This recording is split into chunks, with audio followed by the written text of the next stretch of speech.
What is up, guys? Politics Gaming here, and today we're doing the very first episode of the United States of Mexico.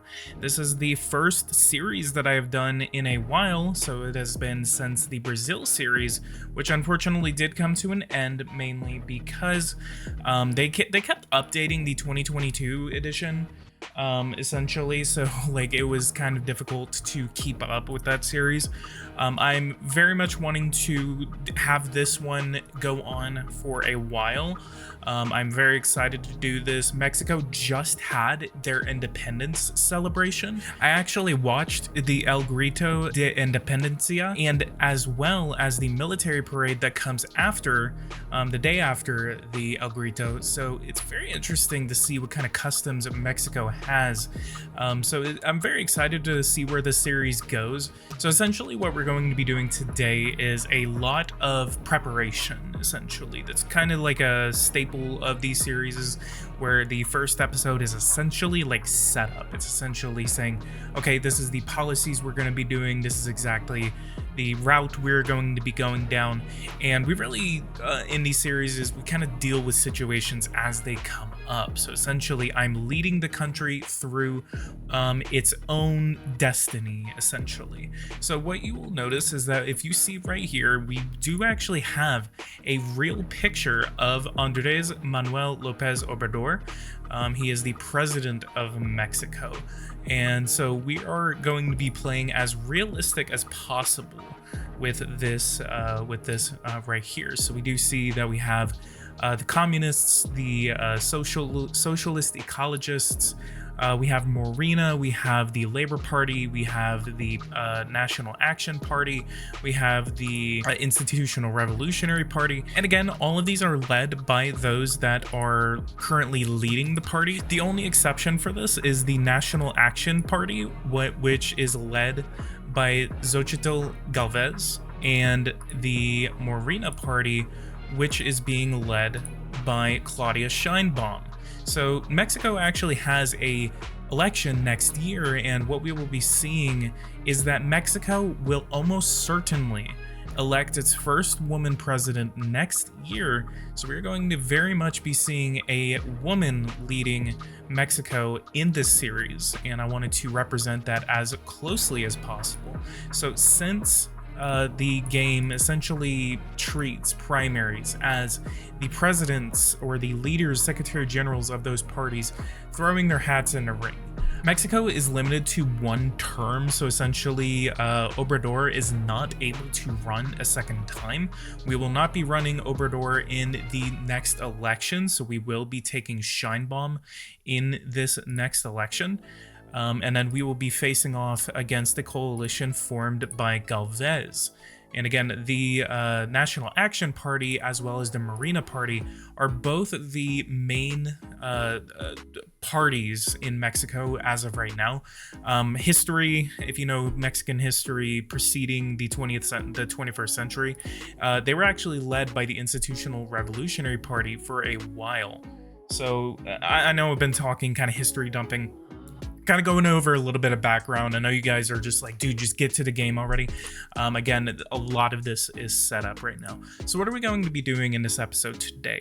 We're going to be essentially going after crime. We have a lot of crime that we have to deal with. We have to recruit hundreds of thousands of manpower into our police forces. We have some of the highest crime rates in the world right now.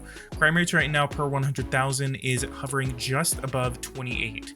So we have 28.40 homicide per 100,000, and compared to the rest of the world, we are number 9 compared to the rest of the world. We are followed by Trinidad and Tobago, South Africa, Nigeria, Honduras, Venezuela, El Salvador, Lesotho, and Jamaica. And in my own gameplays, I've actually seen Mexico get all the way up to number 3 because there is essentially like this weird crime wave that hits Mexico so hard that it jumps them up nearly all the way to the complete tippy top of the international homicide per 100,000 metric.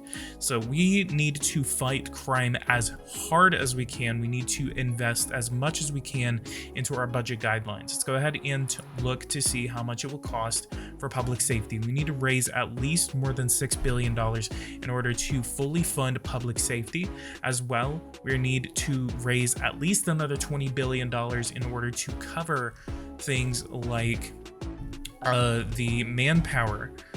So I believe that we need it says right here $9.57 billion to max it out, so we can double it right here, and then we can get things going there. What we can also do in the meantime, while we try to raise these funds, we could raise the stock of surveillance cameras to lower the start to lower crime.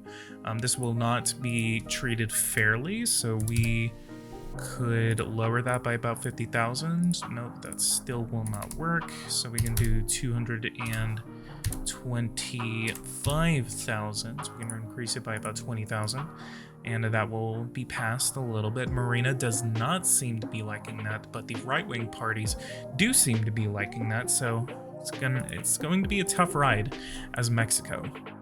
And this is actually probably going to be one of the most difficult gameplays, because purely it's about getting Mexico back on track. We need to modernize Mexico as much as we can. We need to get things going in terms of lowering inflation. We need to lower inflation and keep the economy on track, as well as reducing this deficit. We actually have a pretty good debt to GDP ratio. We're around 55%. I will be expecting that to be going up as we continue this game. I am usually a spender, and my spending really does kind of start cutting into my costs. So I am probably expecting my public debt to go somewhere in the realm of about 70 to 100%. That is good. That is to be expected. It's not going to be a debt crisis, although it's kind of like a self-induced debt crisis. But that is the biggest thing that we want to be looking out for. Another goal of ours for this series is going to be to pay off the World Bank. We do owe them $22.3 billion. However, interest rates on this is 0.5%, so we're only paying $22 million in interest payments. And the most amount of interest payments that we are paying right now is to ourselves, of course, and then to the United States. We are paying 4.5% to the United States. We are paying 9% to the United Kingdom, 6% to Germany, etc., etc., etc. Our credit rating right now, we have triple Bs all across the board, including with Xigong as well as Quiche. So we need to start improving these as we go forward. We could expect that our credit rating will be downgraded as we start to develop our country. So again, we are kind of expecting some credit downgrades. We are expecting higher debt, but we are going to be focusing heavily on trying to modernize Mexico as much as we can and make it a manufacturing giant in North America. So first things first, let's go ahead and go over to our tax screen, and let's do a trusty old tax reform. So let's go ahead and start increasing the wealth tax. We could go ahead and increase that to a solid 5%. What is the deficit that we need to get rid of? So we are at $255 billion state revenues, and we are spending $319 billion. And then so that makes it about a $62 billion deficit that we have to get rid of. Our structural deficit right now is 1.88%, and our debt servicing is 1.69%. The public debt is again 55%, and our public debt right now is $797 billion. I am again expecting that to go up. We could expect around $1.2 trillion in terms of debt. So let's go over here. Let's go ahead and increase the wealth tax to 5%. We're going to go over to reform. I'm going to call this the 2023 tax reform. We're gonna keep it simple. We're gonna keep it simple for us right now. We're gonna go ahead and do that. and then we're gonna throw that into a reform. We could start to think about increasing or decreasing the value-added tax. If we start to have a lot of growth, then we will start to increase it. We could actually increase it to about 20%. And at the same time, I would actually like to start eliminating the income tax if we start to rely a lot on things like the value-added tax as well as financial transaction taxes. Let's go over to the industrial pollution tax. This is going to be important later on, as this is going to help us reduce our CO2 emissions. And we could also go for something like a carbon tax. Carbon tax is actually very efficient at getting rid of your emissions. So I actually did not know this. I actually had a $500 carbon tax as the United States, and I eliminated my carbon emissions all completely by 2025, honestly. But it's essentially like I had negative emissions by the time the 2030s have come around, and I'm still continuing that game right now, so it's very interesting to see how overpowered the carbon tax is. The only disclaimer that you have to put for the carbon tax is actually while your CO2 emissions are going down, the revenue created by the carbon taxes will start to go down. So if that is going to be a significant maker of money for you, then you will probably start to have problems a little bit down the road. Tax investigation is normal. Later on, we could actually do tax exonerations for investment. We want to make our country as attractive to investors as we can, and so investments in real estate could be a good factor, especially since it's only a $4 billion market. Real estate tax, let's go ahead and increase the tax on homeowners to $15 flat. Let's go ahead and do a parliament opinion. We have a election next year. We're also considering reducing things like the changing our campaign finance laws. That way we're kind of not like limited on the amount of money that we can spend. However, that will probably kind of hurt us in the down the road if something kind of turns the way we don't want it to. Let's go ahead and add that to the reform, see where we are at right now, 71.6%. We have the real estate tax, industrial pollution tax, and tax on large fortune. What else could we add to this? Employers at 20%, employees at 10%. A huge thing that we also need to fight is going to be the fight against unemployment right here. So this is the unreported employment and modern slavery. That is immediately, we're going to max that out right now. Essentially what this is what is known as the informal economy. Essentially this is things like, and this is actually some things that I've heard about going into Mexico. I have not been to Mexico, but I have a couple of people that I know that have been to Mexico. Essentially there's things like someone that stands outside of a bathroom. And whenever they stand outside of this bathroom, essentially what they do is that they ask you to pay them. And if you do not pay them, then you can either A, will not be able to use the bathroom, or B, you will not be able to use toilet paper. And so this is things in places like Mexico and in other places in Central America. This is what is known again as the informal economy, where people essentially make their own jobs. They tax toll roads that don't need to be taxed. They ask for your money to use a bathroom, etc., etc., etc. And essentially, this is just another way of calling it under the table work. This is money that is not being reported to the government, that is not being essentially like taxed. And so these people are just essentially ignoring government mandates, government taxes, government everything. And so essentially what this does is that this essentially tries to formalize your economy. And there are countries in the world that have massive amounts of illegal employment. So essentially, if I can go over here, we will go over to work, we will go over to illegal employment.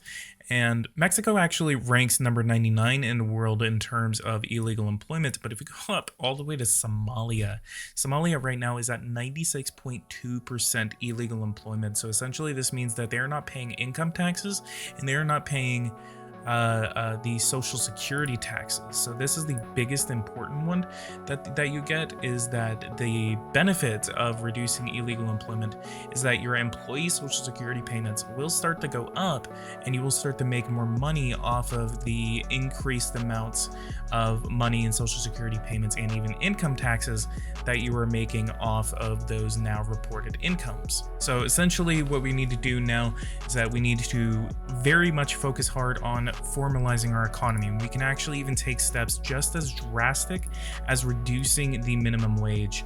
So that is going to be a possibility, because the minimum wage, if you increase it, that actually does have a drastic, and I mean drastic, effect on your type of informal or formal economy. So essentially illegal employment will go up drastically if you increase your minimum wage drastically. So that is not a possibility anymore for you to increase your minimum wage several $100s in terms of all of that. So let's go ahead and go to the next day. We'll see what the effects of all of this will be. So we have a 10% increase in our popularity. People didn't like the real estate tax, of course, but they do like the human rights, the social, the security, the controlled immigrations, and more. So the COVID-19 illness is officially harmless, and insufficient funds for our security services. So he's asking for more money to protect me, and that is something that we want to work on. Another focus of this series will be to get rid of the cartels, as well as the Zapatista Army of National Liberation. Now, this was the regional party that is present in Mexico. This one is representative of the one that is present in Chiapas, and so then it was kind of like I wanted a general flag, and I wasn't really familiar with a general flag for all of the cartels. So I essentially did it as the most important and the most, I guess, drastically large cartel, which is the Sinaloa cartel. So this is what will be representing the drug cartels in Mexico in this game, will be the Sinaloa cartel. All right, and a little bit of a skip ahead, we do see that the 2023 tax reform has now been passed. Held and the reform was adopted. So very, very good that's to see that the tax reform has been passed. We should see a budgetary effect change very soon over the next couple of days. We do see a boost. You are taking humanitarian issues seriously, and your commitment is the most sincere. In the name of the poorest, please accept our thanks and our support in continuing the fight. So let's go ahead and go up to here and survey report. There are rumors of disapproval among wealthy people, Mr. President. According to my sources, they are criticizing the increase in wealth tax. We must follow up on this issue, and so we will be seeing a little bit of a capital flight from Mexico, but they're going to be running two countries that are going to be instituting these laws very, very soon. So we're just trying to reduce wealth inequality, and that is actually a huge factor in the economy and in the informal economy in Mexico, is the wealth inequality in Mexico. So the rich people is so disproportionately rich compared to the lower classes of Mexico. It actually makes the United States' wealth inequality, even though in terms of like how much money the United States has, I'm talking about just comparatively. You know, obviously these guys are going to be comparatively to their US citizens, they're going to be comparatively a lot richer, because Jeff Bezos is obviously going to have more than Sally and Jim from like North Texas. So but it's very interesting to see like how the Mexican economy works. I've been doing a lot of research on Mexico leading into this series, and I will be expanding my knowledge on Mexico and their economy. One thing that I'm really annoyed about, and Eversim, if you're watching this, please fix this. Veracruz is in the complete wrong place. Veracruz is actually supposed to be right here, around where this military base is supposed to be. They're actually in the state of Tlaxcala, and they're also somewhat in the state of Puebla. So really weird position to put Veracruz in, so I'm not exactly keen on that, and I really wish that was fixed. But let's go ahead and continue on, and I will come back whenever I see something else happen. All right, so we are back. So let's go ahead and talk about a couple of things. So we're going to be making our way to the month of March, and I guess I'll go ahead and call this episode for right then. What we're going to be doing right now is that we're going to call for a meeting with the President of the United States, Tom Biden. I actually, I did so much detailed work on Mexico. I'm not going to go through and just make all of the heads of state who they're supposed to be. So unfortunately, I'm not going to be doing that. We're going to be doing it's like Mexico is like they're realistically there, but then whenever it comes to everyone else, it's like power revolution, kind of like that's not really the kind of person. So what we're also going to be doing is we're going to be modernizing the Mexican military. So essentially what we're going to be doing is we're going to be buying more equipment to essentially try to make sure that we have a good amount of reserves that we can call upon if needed. So essentially what we can do is this amount of troops right here is 499,886. So essentially what this means is that whenever we call more troops, what we can do is that we can actually increase our equipment, and then when I need to call up a general mobilization or my reservists. So we can call it reservists. I still don't think there is a way to increase your reserves, unfortunately. But what you can do is whenever you can call up a general mobilization, and you can call up the amount of troops that you can call up in terms of how many infantry equipment you have. So essentially what I like to do is I like to have at least like 1 to 2 million. As the United States, I like to have like 30 million. I like to have a ready supply. That way, if I am just in an absolute all-out war, then I can call upon every single person that I can absolutely call upon in order to defeat my enemy. So we're going to be increasing our reserves of infantry equipment all the way up to at least 1.5 to 2 million. We are also going to be getting rid of the national service. So this is something that I don't really take lightly, because national service is actually a very useful tool. However, just because of cost benefits right now, I do want to cut this. We want to save this $1.3 billion. And I'm also going to be increasing the amount of troops that I have in my regular army.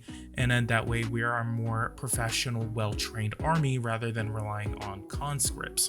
So that way we can also just kind of get things a little bit more professional whenever it comes to terms in how we are viewed upon in the world stage. Concerned about the minimum wage. Mr. President, I am concerned about the gap between inflation and the minimum wage. The more this gap expands, the more people will be willing to protest against your standard of living. You should perhaps reconsider the value of working people. So this is the Workers' Federation. 7.8 million people support this organization. And so essentially he wants me to increase the minimum wage. So again, what I said earlier is that the informal economy will increase if we do so. So we want to avoid that, and again, possibly think about reducing the minimum wage. However, as a socialist party, we probably will have a little bit of trouble trying to do that. So let's go ahead and skip over to the meeting with President Biden, and we'll see what happens. All right, and so President Biden is now in Mexico City. Let's go ahead and offer him a coffee, champagne, tell him we love his country, and then we're going to offer a trade agreement. No thanks. I hope you did. And then so we are going to look, and we are going to say, encourage him to, sales contracts. Let's go ahead and offer a sales contract to the United States. And let's go ahead and see what we can sell them. So we could possibly sell, I know for a fact we have utility vehicles. We have a lot of those. And we can sell $129 billion worth of utility vehicles. So let's go ahead and possibly avoid that right now. That way we don't really overstress our economy. We also very much need to start to build up our energy reserves. That is actually something that I need to do like immediately. That's actually something that I forgot about. Electrical materials, we see national production 15.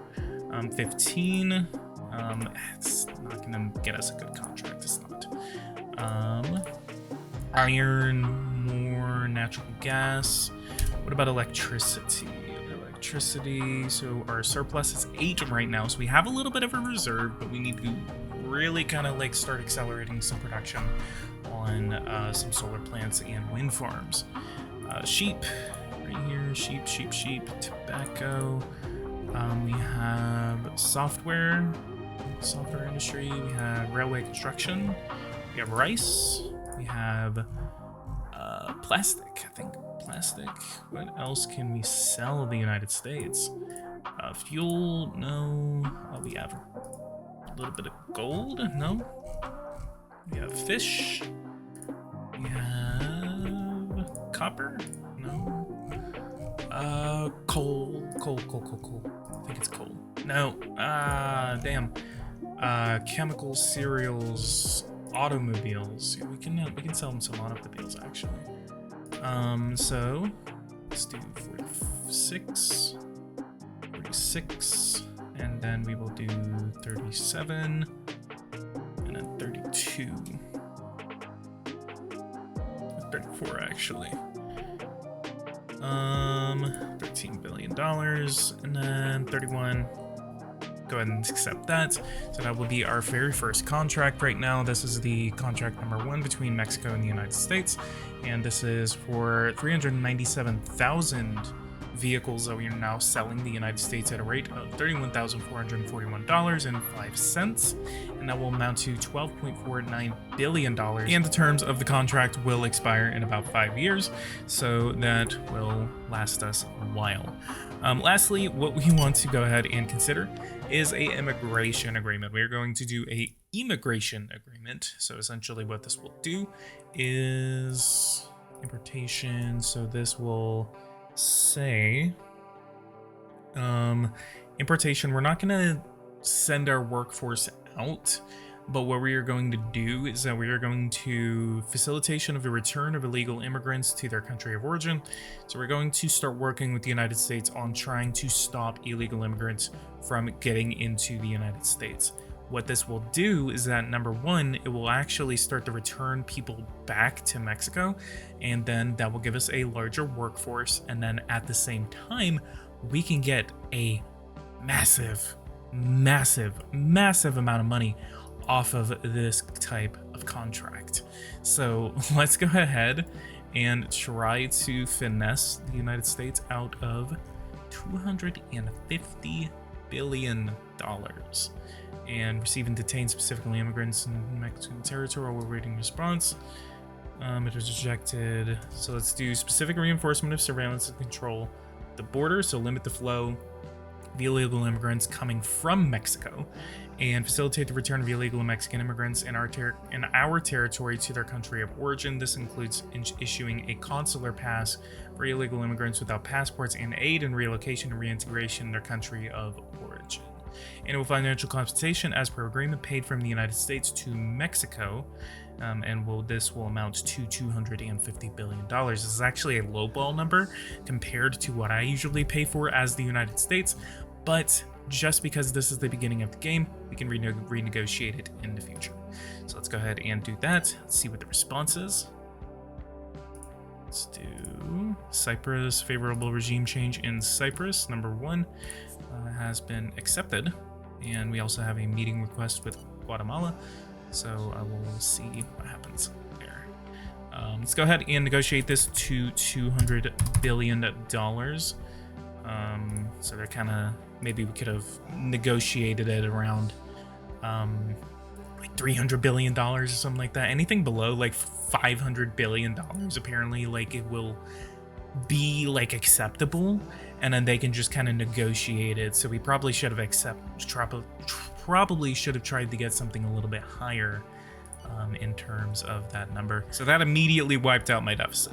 That is a given right now. Let's go ahead and immediately start building some offshore wind. Yeah, it's a little expensive. Let's go ahead and build 5 of them. So again, spending. We're going to be spending a little bit, so our debt will go up just a tiny bit. We're going to be, again, building 5 of these, and then that will really kind of help out our this will help out our electricity situation immensely. So let's see, these will be done in 120 days, so that's about 18. We're going to get about just around 40 to 50 terawatts off of all of these facilities. And then we can kind of fill the entire Gulf region. We have a lot of coastline that we can mess with, so I can very much rely on this type of energy source until nuclear power is discovered. And at the same time, let's go ahead and go over to matter sciences. Let's go over to energy and environment, and we will max out funding to those budget sectors. So nuclear SMR will be discovered in 2023, EPR plants will be discovered in 2023, and then fusion plants will be discovered in 2024 to 2025. So fusion plants is really the goal here, but EPR, we need at least maybe 5 of them. We are now in the month of March, so let's go ahead and play this. Ecologist Green Party, real friend for our world. So again, real pictures actually kind of changes the game whenever you're here. Budget right now 2.8%. Maybe we can renegotiate for a little bit more in terms of how much money we are making off the United States. And let's go ahead and look. And United States, maybe this will actually kind of start to dent things like illegal immigrants traveling into the United States. You can make a crap ton of money off of these immigration agreements, especially if you are the receiving country. This is the biggest benefit of being Mexico, is that you can get a lot off that. So very excited to see what this is like on the other end of that stick, to see what happens to my population, to see what happens to the United States' situation, and more. So let's go ahead and see what happens. Without further ado, we're going to go ahead and make our way to April. We're going to get a debt issuance, and then what will happen then is that we are going to see what the damage is to the first quarter, and then Tunisia wants to have a meeting, Belize wants to have a meeting. We're going to go ahead and refuse those for right now. We're going to delete all of our requests again, again, what are you guys' thoughts on Mexico? I've always wanted to go, and I'm actually going to get my passport, and I actually might go not soon, but I think probably within the next year or two I might be going to Mexico, because again, like, there's like a lot of culture, there's a lot of very interesting things. I very much enjoyed making the introduction for Mexico. Things like the Flying Man Festival. If you saw that in the intro, you see people like with their legs strapped to rope, and they are flying in circles. Another big thing that I'm going to talk about real quick before we go is the highway situation in Mexico is abysmal. Abysmal. You have a road, one highway that leads from Nuevo Laredo all the way to Monterrey. That is the single highway in Mexico right now.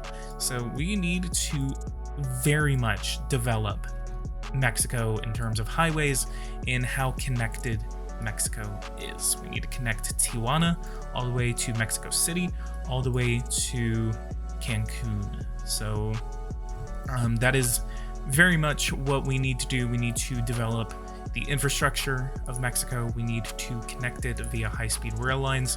We need to connect it via highways. And essentially, another thing that we need to do, because of the highways, that is a huge national security threat, is if there is a threat coming in from the south, if Guatemala decides to invade me for some reason, or if Cuba starts to invade the Yucatan Peninsula, then we need to transport our troops quickly throughout the entire country. If we are not able to transport our troops quickly, they will take more land and they will cause more casualties than could be necessary, or could be just, we could have stopped it you know, in time. So we very much need to connect north to south. That is a huge goal of mine. By episode 10, we will have thousands and thousands of kilometers of highway built by episode 10, and at least by 2025 to 2027 is going to be the goal for that. At least within the halfway point of the next term of the next president, which again will be Claudia Sheinbaum. We are now approaching the month of April. We will go ahead and see what the damage is in terms of our loan that we are going to be taking in because of all of these wind farms that we just borrowed money for. And we see a $877 million cash surplus has been accumulated by the Mexican Treasury. Last quarter's budget surplus indicates a surplus in the Treasury. This surplus will be allocated as a Treasury reserve, which will finance any investments related to loans such as infrastructure, construction, repurchasing loans, and thus reduce our debt, especially the long-term and highest rate loans, or to cover quarterly debts created by a budgetary deficit. This reserve will be paid back at an interest rate of 4% per year. For your reference, we have posted the amount of this Treasury reserve on the budget and debt window. So let's go over to debt. You'll see we have $877 million that we can use to pay off anyone, and I'll probably use it just since, you know, it's only $800 million. We'll go ahead and use that for a construction project or something like that, or anything. I mean, we could pay off a little bit of Norway right here, or we could just use that and just pay the World Bank a little bit, you know. Which actually what we're gonna do, we're gonna try to ask the World Bank to reduce our loan. So essentially we're just going to say, can you just forgive the loan, just call it a day, and we're going to try to get that down to about $10 billion. So we, you know, could ask the World Bank to reduce it to about 10 to 15 billion dollars. I'll probably shoot in the middle and call it about $12 billion. But I'm kind of tempted to try my shot at $10 billion, but I don't know. So anyway, that is going to be it for episode 1 of the United States of Mexico. This is going to be a very exciting series. I know you guys were probably expecting a little bit more. I know there was a lot of talking involved in this episode, a lot of kind of discussion, kind of planning out what is going to happen in the United States of Mexico. So I'm very much excited for this. It's very much been a pleasure learning so much about Mexico, about their culture, about their festivities, and I'm very excited to eventually go there one day. So again, Mexico is going to be a very exciting series, and I hope you guys will like it. Without further ado, go ahead and leave a like, subscribe to the channel if you are new. If you guys want to see more content like this, hit that bell notification icon so you don't miss anything whenever I do make it on the channel, and I will see you guys in the next episode of the United States of Mexico. Thank you guys so much for watching. Take care.